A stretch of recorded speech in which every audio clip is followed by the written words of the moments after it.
Okay, Rabbi, good evening. Welcome back. Who could believe this is the epilogue, the end of a series, the end of an era? Somebody just asked me before, I said, what am I doing next? I said, I'm going to go back to listen from the very beginning. That's what I'm starting to do. And I suggest that all of you do the same. Because the truth is we learned so much about Bitachon. The only way to retain it is to keep using it. You have to familiarize yourself and use it and work on it. And I mean, it should be self-understood because all of Yiddishkeit is comprised of effort and toil that is ongoing and continuous. Bitachon is certainly very, very much within that realm, very much in the area of Avodas Hashem. You have to keep working at it. And you know, there's that famous idea, if I have to keep working on it, like what's the point? If I'm only going to fall down, if I'm only going to have to keep working and keep myself, like what's the point? It's like, why should I take a shower? I'm only going to smell again. That's like a kind of a dumb idea. Keep taking showers, you're going to be fine. We want to be clean, right? That's normal. So you want to keep yourself clean. You want to keep yourself connected to HaKadosh Baruch Hu. This is not an easy thing, and you want to live a tranquil life. You live a tranquil, peaceful life. This is the key.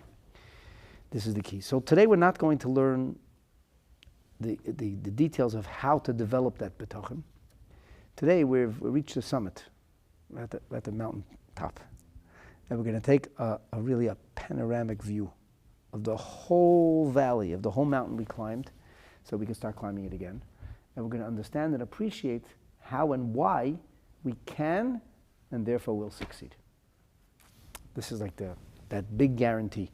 When we started this series, we talked about the fact that Bitachon is a mitzvah. I think I spent like 2 episodes trying to figure out how it's a mitzvah. And one of the things that I shared at the very beginning of the series as to why it's important to know if it is or isn't a mitzvah, I mean, after all, who cares? It's the right thing to do. It's the right thing to do. So it is a mitzvah, so it's not a mitzvah, so it's part of another mitzvah. Why does it have to be a mitzvah? And the answer is, because if it's a mitzvah, if it's a command from Hashem, Hashem does not make any demands or commands that we are not capable of fulfilling. So if it's a mitzvah, we know we can do it. And in fact, we demonstrated that it is a mitzvah. But today we're going to demonstrate how Bitachon is encoded into the very essence of our persona and being. So tonight's class is called the Epilogue, the Summit on Trust. And I want to begin by acknowledging our generous sponsor, Rabbi Yankel Hacker, was commemorating the yahrzeit of his beloved mother, and her name was Malka Bas Moshe Aaron. And you told me all kinds of fascinating things about your mother the other day. So very interesting how she survived the war, and really very fascinating. I'm sure that on high she has nachas from the Torah that you're studying and that we're studying together. And Hashem should help us that we should cause pleasure for our ancestors on high, and we should get to meet again soon, because when Mashiach comes, we have the great big reunion. And Bitachon is an important part of getting across that threshold. So our epilogue opens with Psalm 125. Now, Psalm 125 is part of a group of 15 unique and extraordinary psalms. If you want to know more about this collection of songful praise, that's called the Shir HaMalot, or the Song of Ascents. Some of them are Shir La Malot, but most are Shir HaMalot, the Song of Ascents. I suggest you go to a different part of the YouTube channel, where I have a whole series called the awesome Songs of Ascent. And with Hashem's help, someday I'm actually going to finish all of the 15 Shir HaMalot. But now we're only up to 124. But we're going to get there. We're going to get there, Mitzvah. It's one of the things that I'd like to get to someday soon. But today we're going to look at this psalm not because of its song of ascent quality or nature per se, but because once we get past the words, the song of ascent, once we get past the Shir HaMalot, and I'm not going to elaborate on that at all, not tonight, and if you're interested and curious, go check out the beginning of there's like a prelogue to the Song of Ascent series, and we'll talk all about the idea of Shir and Shir HaMalot. But I'm going to focus on the third and and the fourth and fifth words because they're very unusual. So the third word is habotchim. That should be a giveaway. We're going to talk about trust tonight. Habotchim, right? Those who trust, the trusters. Habotchim ba'Hashem, those who trust in Hashem. And of course the emphasis is on those who trust in Hashem. As we learned in a previous episode, everybody trusts in something. That's not a virtue to say I trust in something. The question is, what do you trust in? Do you trust your boss? Do you trust your friends? Do you trust your spouse? You could trust all those people, but those people cannot deliver. They cannot guarantee your tranquility, your success, your peace. You can only trust in Hashem if you want to experience a life that is anxiety-free. And of course, it's very hard to trust in Hashem. It's not an easy thing to do.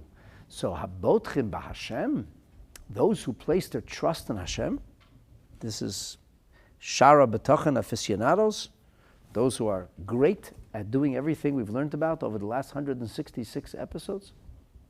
You know what they're like? Like if you had to give a mushal, like a paradigm, what is it like? What is the person who trusts in Hashem, what is he or she like? So David HaMelech says, I'll tell you what he's like. So that person is like Kehar Tzion, like Mount Zion. Kehar Tzion. And I want to tell you something interesting. I did a little research, and I found out that these two words, Kehar Tzion, like Mount Zion, do not appear anywhere in the Torah. Not in the entirety of the Bible. There is not one other example where we point to something and say, you want to know what this is? This is like Mount Zion. Nothing. In fact, it is not mentioned anywhere else. Now, there is, the word Har Tzion does show up. Earlier, in Psalm 48, the third verse, talks about Har Tzion.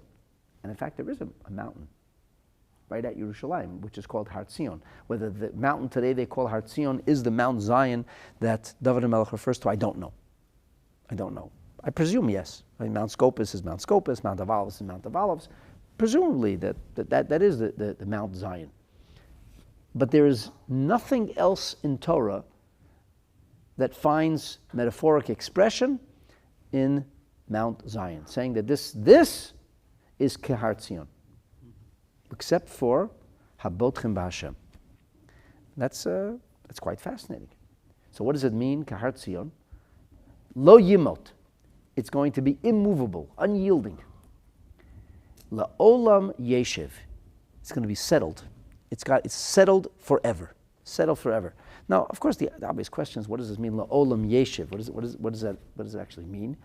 The Rashi tells us that this opening, Shir Hamalos Habotchim, lo yimotu. It'll be unmovable, unbreakable, unshakable. It'll be Kehar Tzion asher lo yimot, like Mount Zion. You can't move Mount Zion. You ever try to move Mount Zion? No. Nobody. I mean, you could try, but it's very hard to move Mount Zion.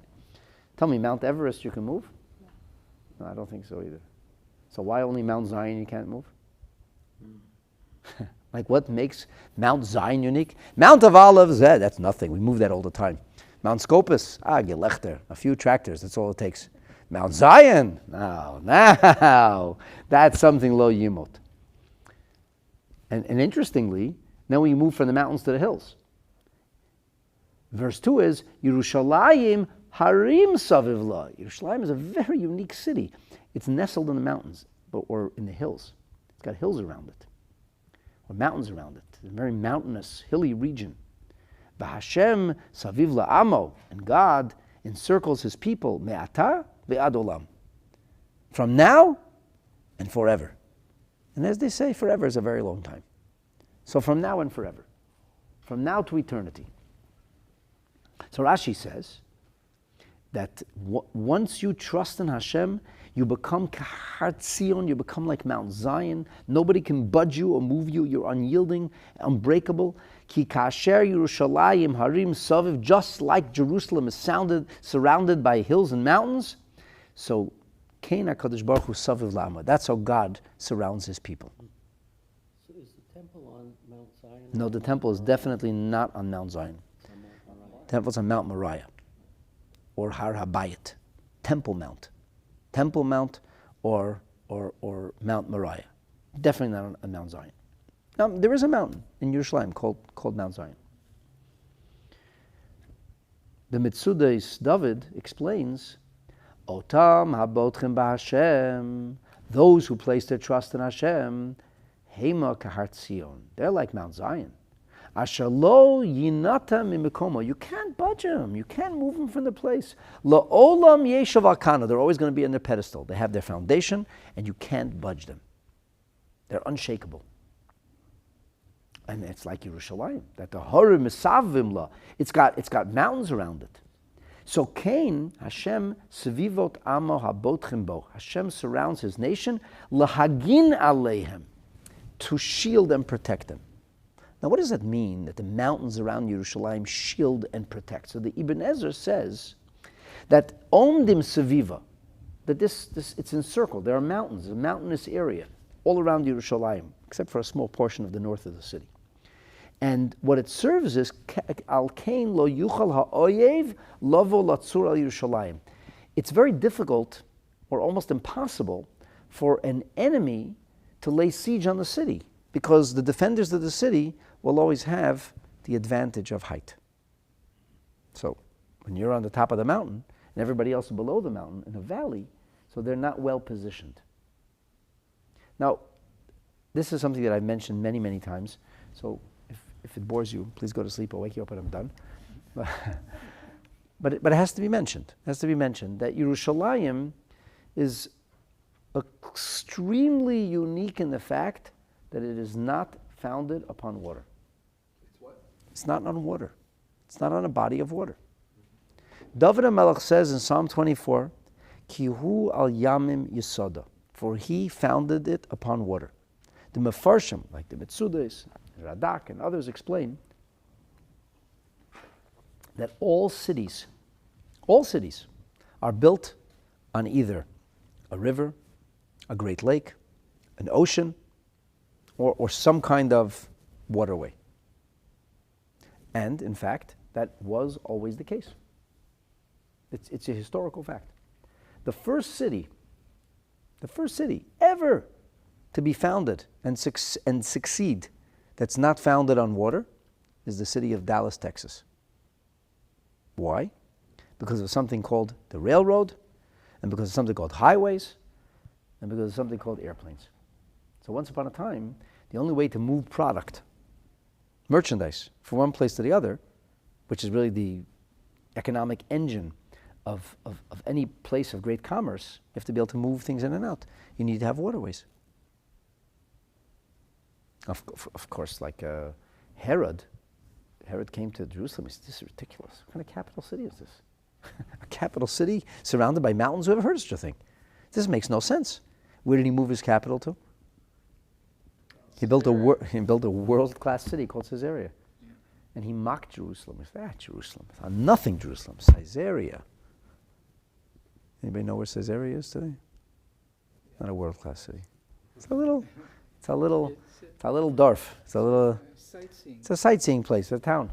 And all of Herod's incredible harbors, they all collapsed, despite the fact that the Romans made the best cement and they had a methodology of making cement where the cement healed itself and repaired itself. They were very, very advanced in a lot of things. They were fantastic builders. The aqueducts are still found throughout Eurasia, still till today. And some of them they're in use till today. The roads are still in use too. They have roads that are in use. I mean, the Romans are unbelievable builders. The Talmud says they're unbelievable builders. The question is why they did all this wonderful infrastructure building. So Yerushalayim is unique because it's a world-class capital and it's a city that everybody knows. I don't know if every child heard of Jakarta, but everybody knows Yerushalayim. Jerusalem, they all know. It's a world-class city. To the best of my knowledge, there is no city in the world that has been captured and then vanquished and then captured and then vanquished and destroyed and rebuilt 22 times. 22 times. I don't know if there is another city in the world that has that kind of history. Coveted from all places by all kinds of people. And Yerushalayim is the thing that, fills people's imagination. They even have a syndrome called the Jerusalem syndrome in the textbooks, psychological textbooks of people who crack up and either walk around disrobed claiming to be prophesizing or riding a donkey claiming to be Mashiach. It's called the Jerusalem syndrome. Google it. It's a real thing. You know, there's no Toronto syndrome that I know of. Traffic? Yeah, right. Okay. The delusion that the Stanley Cup will come to. Look, I'm really glad we have a psychologist here tonight because we just diagnosed Torontonians as delusional, as in still rooting for the Maple Leafs. Okay. I'm not sure that qualifies.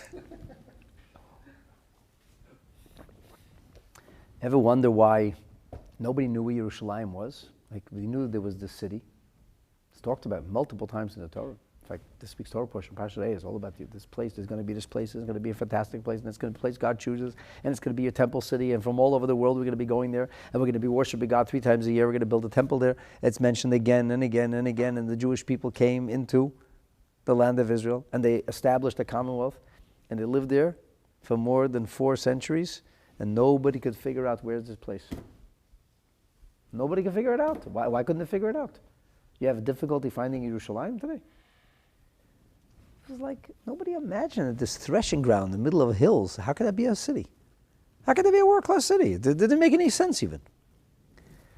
And there's a problem because there's no water. So Chizkiyahu HaMelech, of course, somehow manages to dig through a mountain, and he does connect the Gihon spring, and we do have water coming into the city, which was an extraordinary feat. Until today, we can't figure out how they did that. And it's all documented. People walk through Chizkiyahu's water shaft today, and it's even documented the day that the 2 groups of diggers met. And how did they met in perfect equidistance. That nobody knows how this was done. Till today, it baffles people. And we did that because there's going to be siege laid to the city, and how the people are going to have water? There's no real sources of water. It's a unique city. But what it does have, because of its unique nature, because it's surrounded by so many hills, by mountains, is that strategically, Yerushalayim was very difficult to capture. Very difficult to capture, because whenever you come, the defenders always had the heights. And the attackers would necessarily always be at a disadvantage, because they would always be below. So that's what we're talking about here. That Yerushalayim is Harim Saviv Lo, so it's surrounded by hills and mountains, and therefore it's protected. As the Radak says, what does it mean, Yeshiv? La'olam Yeshiv. He says Yeshiv means Ya'amod La'olam, it'll last forever. Or as they say, it'll stand forever. And he brings copious examples of this in the biblical prose, where we have this idea of Ba'ata Kodesh Yoshev, or it means Kayam Netzach, or Ata Hashem Le'olam Teshev. So we have this idea of Teshev. Doesn't mean to sit or lounge, but it means to be strong and unshakable and unbreakable, and that's the idea of Yerushalayim with the mountains around it. And Hashem is going to be around us, protecting us.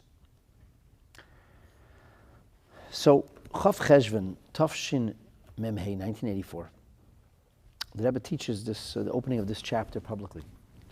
And the Rebbe asks some very powerful questions. The first question the Rebbe asked is, when we want to emphasize that there's something that's unyielding and something that can't be broken, so in general, it's very hard to break or destroy things which are inanimate. You can chop trees down, you can chop up the ground, but the ground is the ground. However, the ground doesn't seem as formidable. To conquer the ground is not as difficult. And even hills, to flatten hills, is something that people do. However, when you have a mountain in the way, now this is a problem. Right? Even with the advent of dynamite, and when they wanted to put the trains through mountains because it was more expensive to build the tracks all the way around an enormous mountain, instead they blasted their way through a mountain, it's an enormously difficult thing. Mountains are very hard to move. Last time I checked, you can't really move mountains. You can make a hole through a mountain, you can't move a mountain. You know, people say euphemistically, this person can move mountains. Or they say this person is a mountain of a man. Strong as a mountain, mighty as a mountain. Okay. So the Rebbe said it's not so hard to understand why we would use the metaphor of a mountain. But what is the metaphor of Kehar Tzion? What makes the Mount of Zion different than any other mountain? And since we're seeking a metaphor, a mashal, and the mashal is supposed to help us to understand this, to appreciate why it's so powerful, So it should have said, HaBitachon, Shir HaMalos, you say, HaBitachon b'Hashem kehar, lo yimait. The word Zion adds absolutely nothing to the metaphor. So why would David HaMelech say kehar Tzion? Furthermore, Yerushalayim harim saviv lo. Yerushalayim is protected by mountains that encircle it. And that's a metaphor for V'Hashem saviv la'amei me'atav adelo. Knowing that there's a natural wall of protection around Yerushalayim does really very little, if anything, to contribute to the concept that God surrounds us and therefore protects us. Any moat, any protective wall, any fence could serve to protect the people. The Jewish people were protected for 40 years in clouds of glory, whatever that means. It's a euphemistic concept, that was literal. But literally, God protected the people. So if Hashem saviv lo, if God encircles you, you know you're safe. What's added to the metaphor that God is so powerful? God's strong as a hill. He's strong as a mountain. This helps you understand God. This gives you like greater clarity, a greater appreciation in the concept of Hashem surrounding the people because harim saviv lo, because there's mountain ranges around Yerushalayim. I mean, it's very nice that Yerushalayim has harim saviv lo. By the way, I would even ask you, why is it a good metaphor? At the end of the day, Yerushalayim wasn't protected. With all the harim saviv lo, Yerushalayim was conquered. And I myself just mentioned a few moments ago that there's no city that's been conquered more times than Yerushalayim. So if you're looking for a metaphor of something which is unshakable or unconquerable, I think that the walls or the natural line of defense around Yerushalayim is not necessarily the best metaphor you can find. It makes it more difficult to march on the city. It makes it more difficult to conquer the city. It doesn't make it unconquerable. But that's not what David experienced in his time, right? Wasn't Yerushalayim? David experienced what we're going to call prophetic direction, an intuition that told him this is the place. But not because it was a military stronghold. It was just a threshing ground. There was nothing unique about it. There was nothing special about it. It's like I once said to somebody, he says, I want to see an angel. They said, if you would see an angel, you would say, excuse me, keep walking. You wouldn't even know what you saw. You wouldn't even notice it. People crossed Yerushalayim. They didn't know they were walking over anything special. You think they never walked over the Temple Mount? You think people never went to this neighborhood? Whatever, it was an area like any other area. Just some hills and rolling hills and mountains and some people living in the bottom. A little. Through our eyes. We didn't see anything special about it. Of course.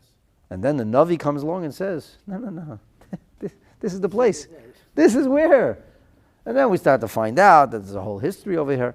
I mean, there is a little bit of a persistent tradition that it seems peoples who lived in the area seem to have some kind of tradition that something special happened on the mountain. And we know this because, as the Rambam tells us, citing our sages, that this was the place where the earth was taken to found the body of Adam Chava, Adam Rishon was taken. But how would anybody know that? That has to be a Torah tradition. This is the place that Noach built an altar. Okay, that could have been known. Could have been known. The Akedah happened there. People might have known that, somewhere in this mountain, maybe Yishmael, who was on the bottom of the mountain, and saw them both come down. Or he actually didn't see them both come down because Yitzchak went to yeshiva afterwards. It went to heaven, as one tradition goes. So, but Eliezer maybe told some people, because there's this interesting halacha that the Beis Hamikdash is built upon empty vaults. I guess for lack of a better verbiage, like aqueducts. Those arches, aqueducts. The entirety of the Temple Mount, the table, the mountain on top of the tabletop of the mountain, that entire tabletop is built on layers, 3 layers of vaults. Why? Because we're concerned that there may have been graves over there. Why do we think there was graves there? So there are those who theorize that people knew there was something special about this mountain. And what did people used to do with things that they thought were to be revered? They would bury the dead. They would bury the dead. From the very beginnings of of humankind, we know that people valued human remains and believed in an afterlife. So they may have buried the dead there. We have this tradition, and because they may have buried the dead there, and because that would constitute ritual impurity, Yerushalayim, or the Temple Mount, has to be built up in a certain way. Okay, so there may have been some holiness attributed, but that's it. It was not a unique or special city. So how does this contribute to the metaphor? That's the question. All right, so to sum up all the things we talked about, basically the big question is, how does the metaphor of Har Tzion, and how does the idea of the hills around Yerushalayim, how does that contribute to explaining to us, to clarifying for us, to helping us appreciate and understand how unyielding and unshakable and unbreakable the person with Bitachon is? That's the question. See if anybody has any interesting questions here. Everybody's just saying hello. Hello. So the Rebbe said that the answer to this question, my dear friends, is to be found in the Hasidic interpretation of the word Zion. Now, the word Zion, the idea of Zion first shows up, at least this is the earliest documentation that I know about, and I know of. I don't know of anything written in the actual Torah of the Maggid of Mezuzah the Baal Shem Tov, although it's possible, I'm not aware of it. But the first time we have, that I'm familiar with, of documentation, is a Maimer of the Alter Rebbe in the beginning of the book of Devarim and Likutei Torah. And in this Maimer in Likutei Torah, in chapter 3, which is on Daf Aleph, the end of Amud Beis, the Alter Rebbe bases the Maimer on the words of Yeshayahu Hanavi, Tzion b'mishpat tipada v'shoveh b'tzedakah, that Zion is going to be redeemed through justice or through law. So the Alter Rebbe says that the idea of Tzion represents, and I'm going to quote, that this is Bechinas Golos, this is the dimension of exile, inner exile, Hanitzutz ho'eloki betoch nefesh habahamit. This is like the godly spark that forms the nucleus or nuclei of the animal soul. Now, the animal soul is what vitalizes and animates the physical body, the body of a human being. So the body of a human being does not live by virtue of a neshama that is entirely not only divested of physical and material, but has nothing to do with physical and material. It's not in that realm at all. And because it's not in that realm at all, it cannot, it in no way conduct, the body is not built or suited to conduct the energy of a neshama. How then does the neshama animate the body? The answer is that there's an app for that. And the app is called the nefesh. And the nefesh, which is sometimes also translated in English as soul or spirit, the nefesh is what is able to contain within it the neshama. And the neshama, by virtue of the nefesh, is able to vitalize and animate a physical human body. By the way, in case you're wondering, what happens to a nefesh after a person dies? What does it animate afterwards? The answer is nothing. Where does it go? Does the nefesh go to Gan Eden? No, the nefesh doesn't go to Gan Eden because the nefesh is not built for eternity per se. The nefesh is not an eternal piece of God. The nefesh is a thing to animate the body. So what happens is that the nefesh kind of unravels and it hovers above the grave. It remains tethered to the human remains. And there are all kinds of spooky stories of people who have encountered nefashot. Just one of many, many stories.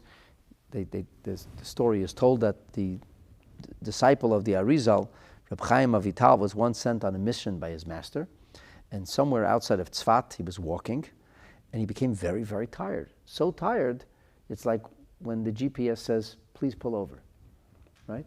He just couldn't continue. It's this terrible fatigue.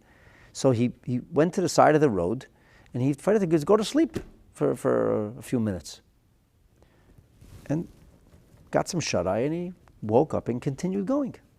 When he returned to Tzfat, when he entered the Arizal study, the Arizal immediately rose, stood up for him. Reb Chaim was very uncomfortable that his Rebbe standing up for him. He says, "Why is the Rebbe standing for me?" He says, "You? I'm standing for Benyo ben Yehoyada. Benyo ben Yehoyada is a person from the time of David HaMelech." He just entered the room with you. And Reb Chaim was like, in a daze, what are you talking about? And the Arizal said, tell me exactly what happened this morning. I said, nothing. You sent me on a mission and I went. Something happened. And the Arizal keeps asking, I said, for a few minutes I got a catnap. The Arizal says, show me the place. And so they go to the place and the Arizal is there in deep contemplation. And he says, Reb Chaim has chanced upon the grave of Ben Yehoyada, which was unmarked. A forgotten grave. And the grave is marked today. It's marked because of this story. And when Reb Chaim Vital slept on the area where Ben Yehoyada's human remains were, his nefesh was mitlabesh, his nefesh co-opted the person of Reb Chaim. He got another, as they say, another spin. Took a spin in his body. And it went back after, whatever reason that had to happen, that's not going to happen to you. Don't worry about it. This does not happen to ordinary people. This happens only to big tzaddikim. I'm just saying that a nefesh is, so the nefesh, it says, unravels. The nefesh remains at the grave, the human remains.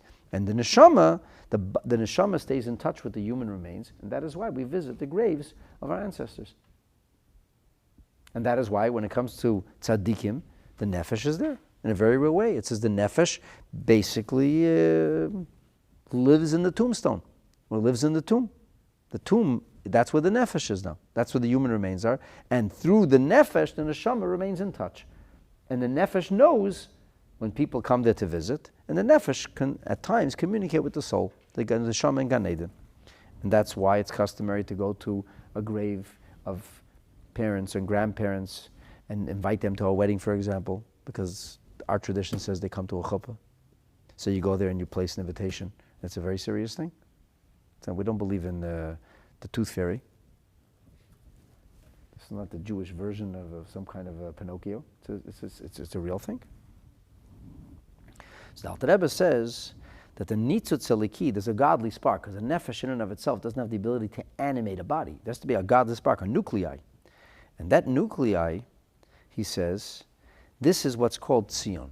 That's the meaning of tzion b'mishpati pada. What does tzion mean in Hebrew? What is a tzion, by the way? You know?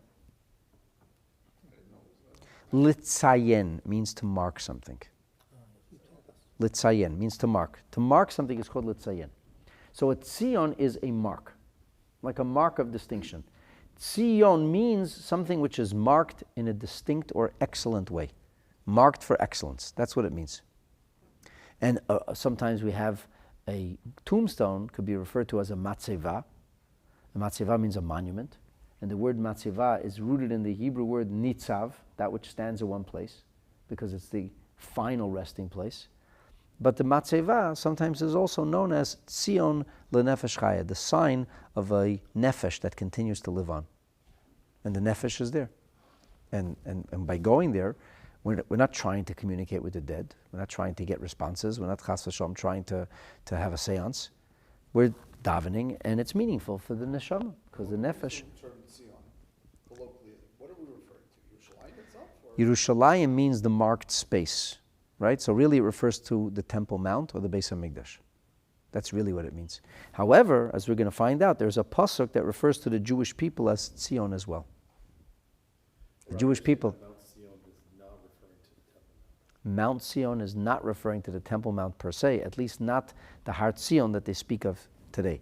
But the Rebbe's point here is going to be, is that David HaMelech, by saying that HaBitachon b'Hashem are kahar Zion, is not talking about a particular mountain that is called Zion. But it's kahar, like a mountain of Zion, is referring to a spiritual dimension. The concept of Zion means the mark of the soul, the essence of the soul.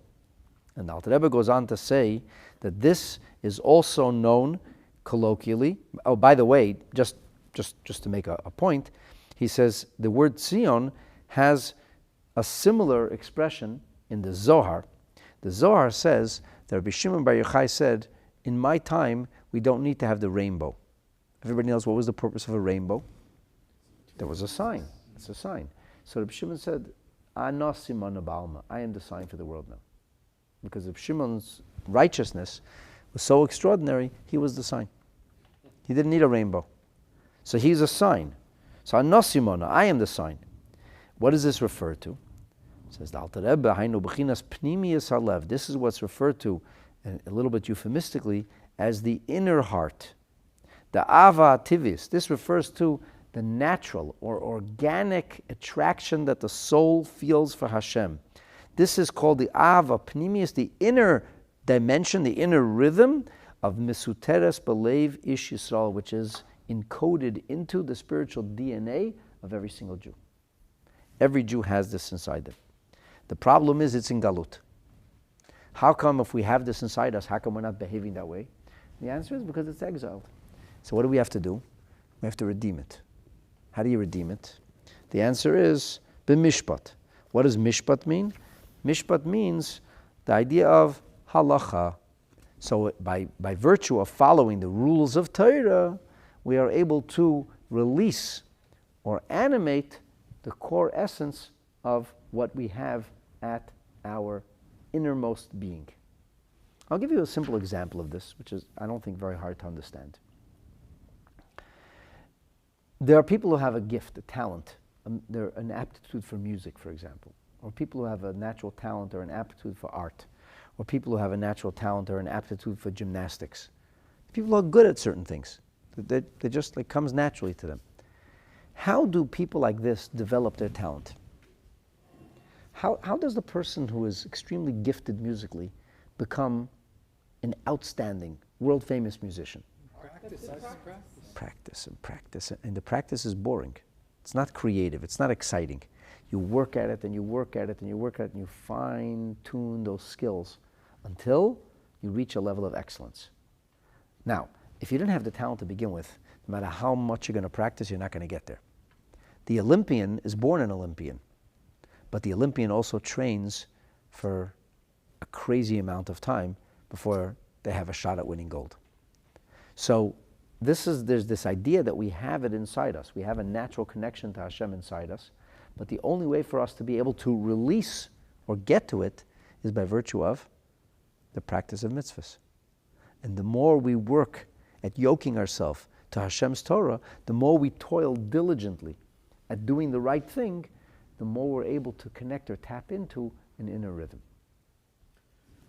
Let's go for a moment. Let's go from Likutei Torah. Let's go to a mimer, a discourse of the Rebbe Rashab, in which he talks about this similar kind of thing. So we'll start off with a mimer, which the Rebbe Rashab delivered in the year 1908. 1907 to be exact, in Tishrei of 1907. So it's a mimer that begins actually with the words Shehamalo, so it was delivered on Rosh Hashanah in 1907. And it's based on this concept that on the high holidays, we're looking for the core essence. Bakshu fanai, seek out my innermost presence, says Hashem. And here the Rebbe Rashab says that the avodah of Bechinas Pnimius Halev, that the servitude to Hashem, which is rooted in the inner rhythm of the heart, comes al yedei hergash bechinas atzmos eidin seif shalamayla ma'asaga. That means for us to be able to tap into a latent potential in energy, a force that is transcendent of what we're going to call our cogent or logical reality. It's not the sum total of things we learned or practiced. It's something inherent that's being revealed. So before you get there, or how do you get there? There has to be the avodah b'chinas chitzonius halev. You have to work with the outer emotion, which is the everyday, regular emotion, the emotion that can be described and understood. And this is because the inner emotion is something which is entirely transcendent of that. So first you have to have the hisgalos hakeches, the nefesh halikis. First you have to tap into and harness and actualize the potential of the godly soul. Just like every human being has a potential to walk. We walk on 2 feet. You ever see a person walk on 4 feet and bark? I don't think so. That's not normal, as they say. Most human beings, I don't know, billions of people, they all walk on 2 feet. How'd they figure that out? Because it's natural for a human being to walk on 2 feet. If it was so natural, why were we crawling when we were babies? Because first you have to crawl before you walk. And you walk before you run.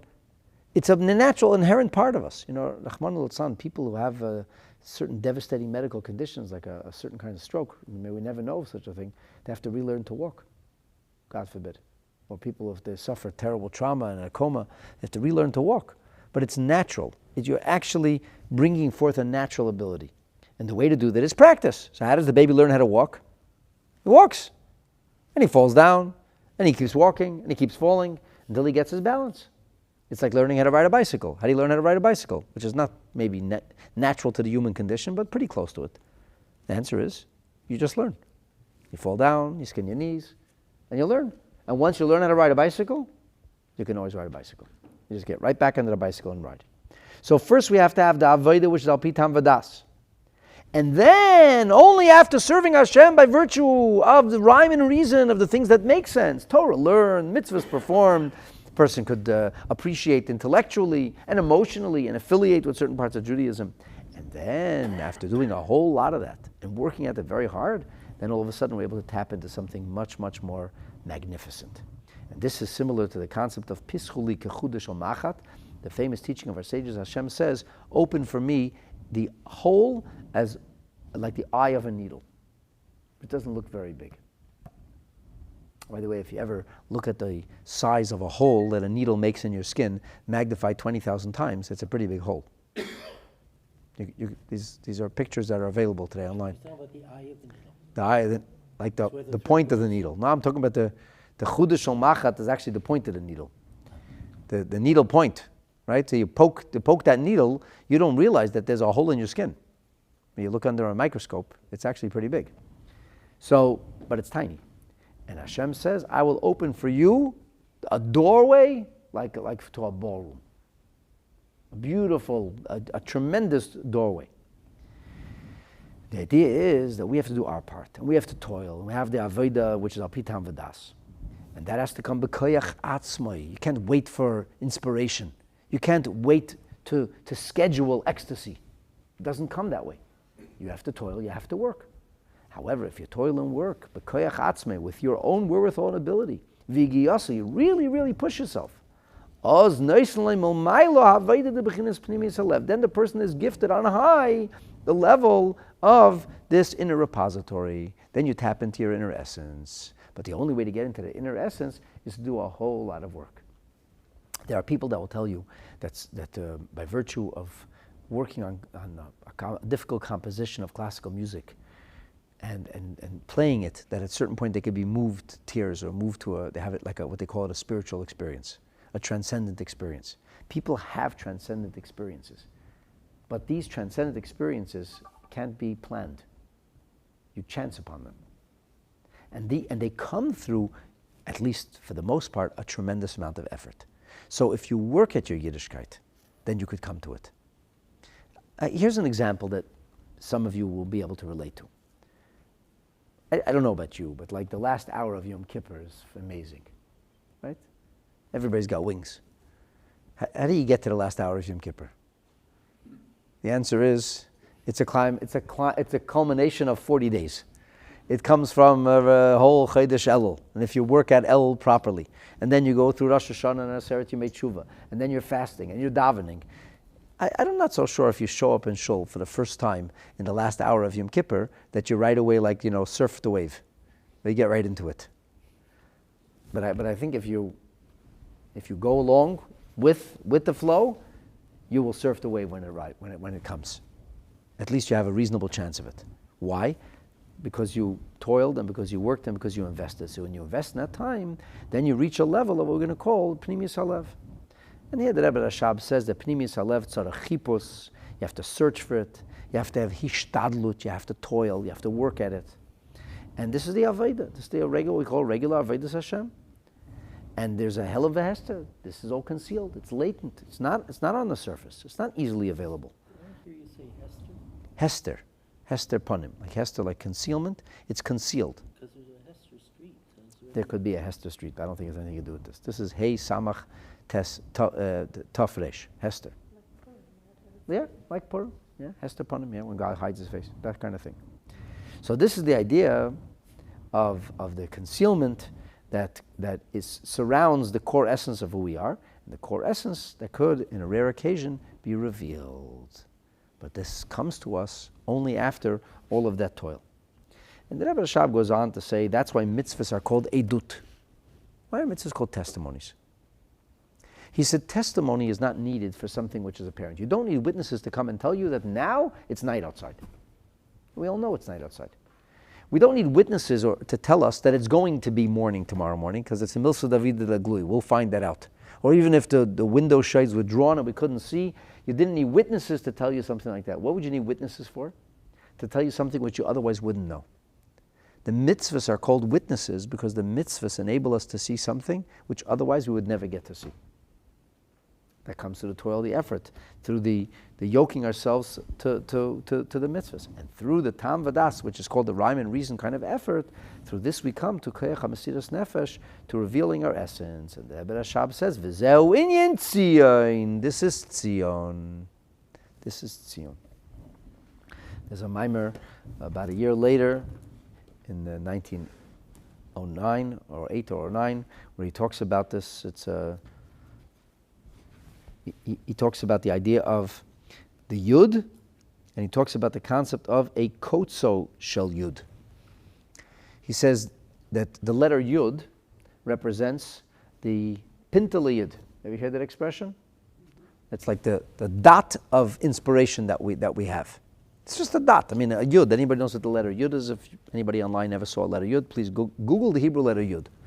And if you want to do your sefer, Google the Sefer Torah Hebrew letter yud. So the Hebrew letter yud is basically a dot with a couple of sharp points to it. But on the left side of the yud, the top of the yud, the left of the yud, there is something called a kotz. It's like a thorn. There's a little hairline projection with a dot on top. And the Rebbe Rashab here says that the idea of the core essence is like this concept of a kotze shel yud. It's not even the yud. It's the kotze shel yud. It's the projection on top of the yud. What does this mean? What does he mean to say?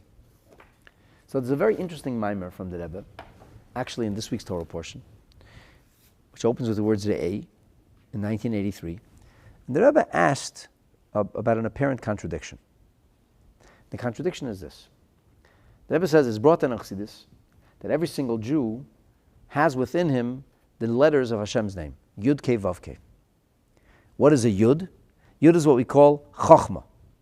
Chochmah literally translates as wisdom, but it's more like the aha, I got it moment. So whether you got the joke or got a profound idea, when somebody conveys something, you say, oh, I get it. Oh, that's what this is about. And it's just a dot, because it's not really developed, and you haven't really expanded on it, and you haven't really nurtured it, but you get it. And every single Yid has this Chochmah. And because of that, even Jews who are not exactly living their life in accordance with the Torah are filled with Jewish guilt. We all have it. We all have this Jewish guilt.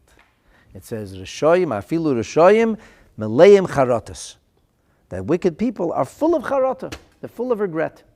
So they're living a life, and they always have regrets. It's not enough regret to do the right thing. It's like how many addicts are full of regret?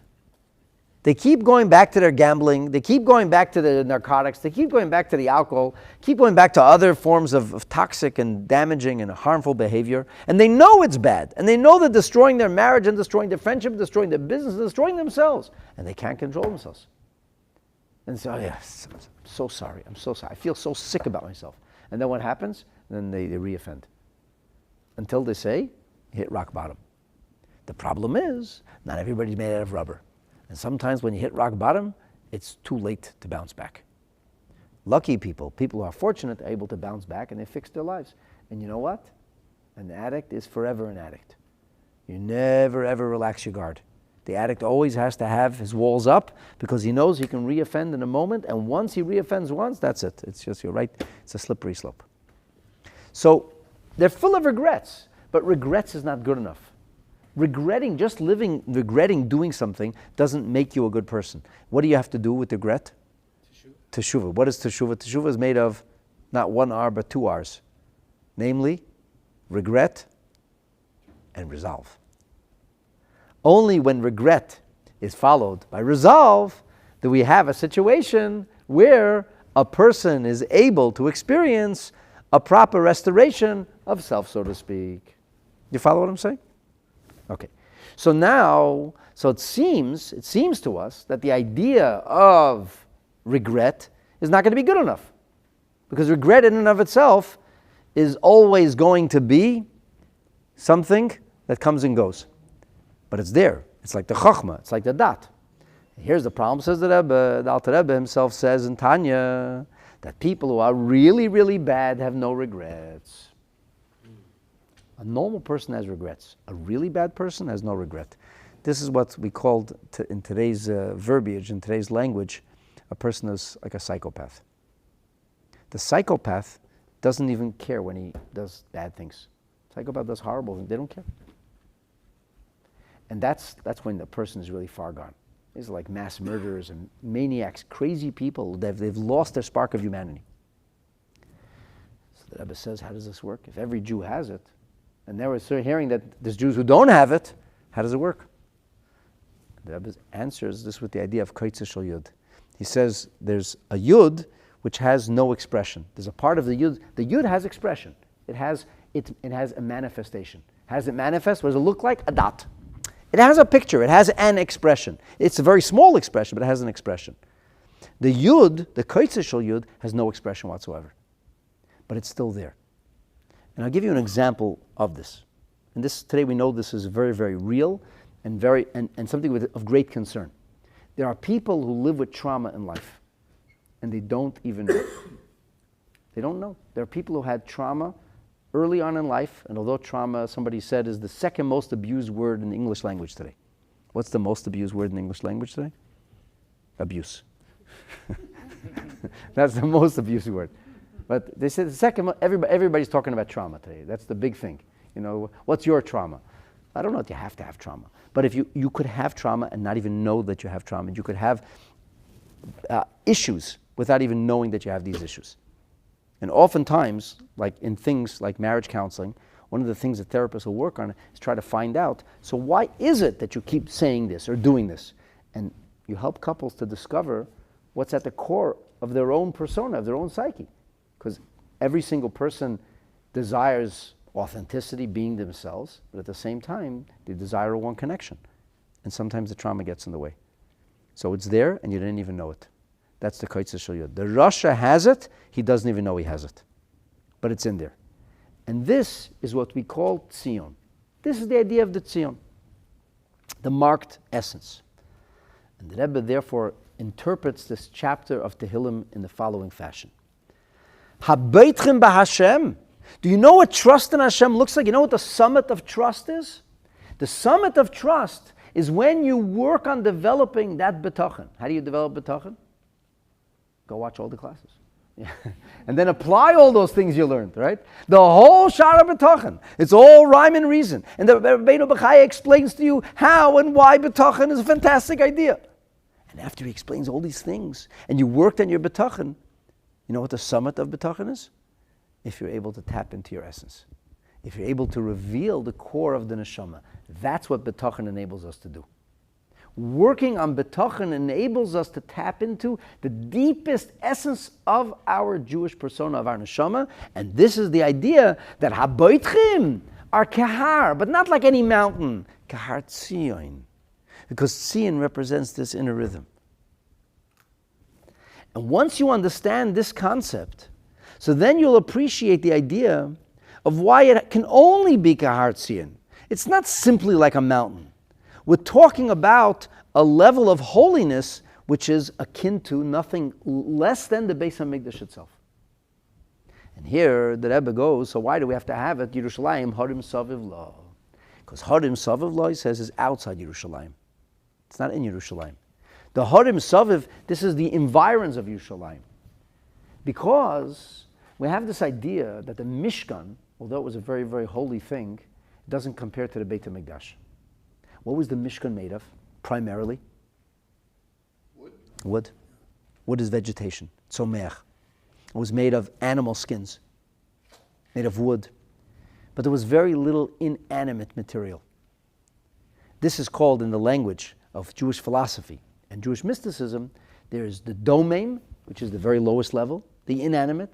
On top of that comes tzomeach, because the hydration and the soil nourishes vegetation.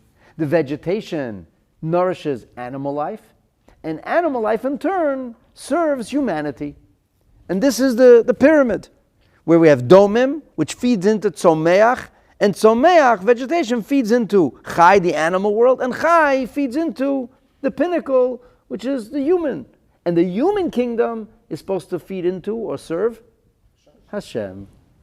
So when you eat the meat, which was sustained by the vegetation, which was grown by the hydration and the soil, and then you say Shema Yisrael, guess who else said Shema Yisrael? The water and the soil and the grass and the cow too. So the whole world becomes elevated by virtue of a person's Avodas Hashem. And the highest level is when the holiness can permeate not only the higher rungs of existence, but it can be going down into the lowest level possible. We have this concept in Kabbalah where it says, Kol ha-gavoa gavoa yoser, yored lamata yoser. So for example, if you have apples that fall off a tree, how do you know which apples were on the very top of the tree? Because the ones with the most bruises. The ones that fell hardest. That's how you know. If a wall collapses, you'll know which stones were on the very top of the wall. How? Because the wall falls like this. The stones that are furthest away from the actual foundation are the stones that were once on the highest. So we talk about the idea of chaos, the world of tohu, and we talk about a collapse of existence, and we talk about sparks that are strewn into the strata of existence. And the highest sparks of holiness are found in the lowest, most inanimate elements of our everyday world. And when you can bring the holiness down to that lowest common denominator, then you know you've succeeded. That's how you make our world a godly dwelling place. The point then is this. The summit of Bitachon is when through toil and effort, through rigor and habituation, through constant study and mindfulness, you reach a level of being able to rely on Hashem, where it's logical and it makes sense and it resonates and you appreciate it and you keep working on it, you keep toiling. You reach a point where you're able to reveal the core of your soul, where all of a sudden there are no rises and rests, where now you become unshakable. Once you reveal that part of the neshama, then you never fall again. Then you become Kahar Tzion. Then you become Yerushalayim Harim Sava. Then you're surrounded, you're shielded by the proverbial mountains, by the hills, by that lowest level of existence, which represents the deepest part of the neshama. And this, my dear friends, is the ultimate essence of Bitachon. So today's class is really the epilogue of Bitachon. This is not how to get Bitachon. How to get Bitachon is everything we learned before. However, the summit, the climax is where through all of those efforts, you're able to reveal the core essence of who you really are. So it's not only the idea that it's a mitzvah. Because it's a mitzvah, you can do it by virtue of the Avodas Hashem, through the rhyme and reason, through the things that are logical, that we can relate to. And Rabbeinu Bachya's book is a very logical book, and he explains to you why you should have Bitachon, and how that's the only place you should place your trust. Once you work at that hard enough, success means that you've tapped into your deepest essence, and you've animated and actuated your deepest essence. And then, HaBitachon b'Hashem, that's Kahar Tzion. That's Lo Yimet La'olam. That's there. That can weather any storm. And this, my dear friends, is what it's all about. This is what it's all about. So all of the hard work, with Hashem's help, leads us to reveal the true strength, the metal, the force that is unbreakable, that exists within each and everybody's neshama. HaKadosh Baruch Hu should help us. We should toil at Bitachon. We should succeed at Bitachon. We should have the strength of Tzion within us. And as a result of that, we should be unshakable and unbreakable and get through the last difficult days. Hashem should be Soviv La'amay. HaKadosh Baruch Hu should shield and protect His children in Eretz Yisrael and wherever else they may be. And we should be Zoiche Be'ezrat Hashem. We should merit to see the rise of Yerushalayim and the rebuilding of the third Beis HaMikdash.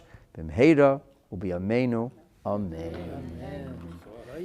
Thank you very much for joining, and all of you out there, if you're not yet subscribed, please do so. Smash the share button and keep on coming back, because we have lots more Torah to share with you. Shekoyach. Thank you all for joining. Laila Tov.